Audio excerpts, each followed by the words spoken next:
அண்மை செய்தியை பார்க்கிறோம். பொள்ளாச்சி பாலியல் வழக்கில் அதிமுகவினரை காப்பாற்ற இபிஎஸ் முயன்றார் என்று அமைச்சர் ரகுபதி ஒரு புகாரை முன்வைத்திருக்கிறார்.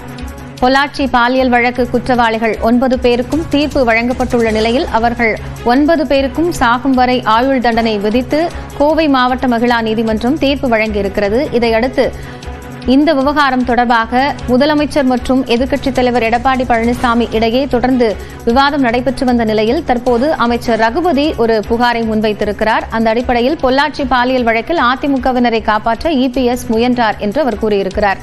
கூடுதல் தகவல்களை செய்தியாளர் கோகுலிடம் கேட்கலாம். கோகுல், அமைச்சர் ரகுபதி குறிப்பிட்டிருக்கக்கூடிய விஷயங்கள் என்ன?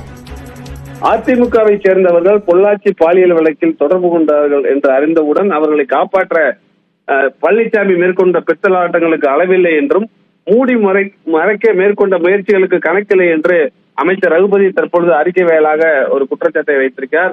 பச்சை பொய்கள் பேசுவதில் பழனிசாமிக்கு நிகர் பழனிசாமி தான் என்பதை தமிழ்நாட்டு மக்கள் நன்கு அறிவார்கள் என்றும் பொள்ளாச்சி பாலியல் வழக்கில் தீர்ப்பு கிடைத்ததற்கு வெட்கமே இல்லாமல் தான் காரணம் என்று பெருமை பேசுகிறார் பழனிசாமி என்றும் உண்மையில் வழக்கு கூட பதிவு செய்யாமல் குற்றவாளிகளை காப்பாற்ற துடித்ததுதான் பழனிசாமி செய்த கேவலமான சாதனை என்ற ஒரு குற்றச்சாட்டை முன்வைத்திருக்கார்.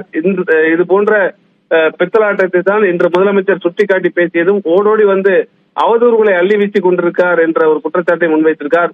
பொள்ளாச்சி வழக்கில் கிடைத்திருக்கக்கூடிய தீர்ப்பு திமுகவுக்கு என்ன பங்கு உள்ளது என கேட்கிறார் எடப்பாடி பழனிசாமி என்றும் திமுக தலைவர் இப்பிரச்சனையை கையில் எடுத்திருக்காவிட்டால் 2021 வரை இந்த லீலைகள் அதிமுக நிர்வாகிகள் நடத்தியிருப்பார்கள் என்றும் இன்னும் ஆயிரக்கணக்கான பெண்கள் பாதிக்கப்பட்டிருப்பார்கள் என்றும் அவர் குறிப்பிட்டிருக்கார்.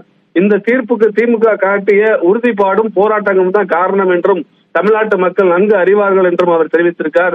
டெல்லியில் பதுங்கி அமித்ஷாவை சந்தித்த பழனிசாமி எதற்காக சந்தித்தார் என்பது பச்சை குழந்தைகளுக்கு தெரியும் என்றும் அதனை அறியாமல் பச்சை பொய்களை அடித்து விட்டுக் கொண்டிருக்கார் பழனிசாமி என்றும் அவர் தெரிவித்திருக்கார்.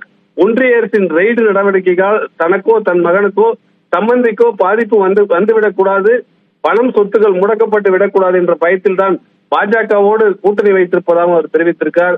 திமுக மக்களிடம் பெற்றிருக்கும் பேராதரவால் தன்னிலை இழந்து என்ன செய்வது என்று தெரியாமல் மனம் போன போக்கில் உளறிக் கொண்டிருப்பதாக அவர் தெரிவித்திருக்கார்.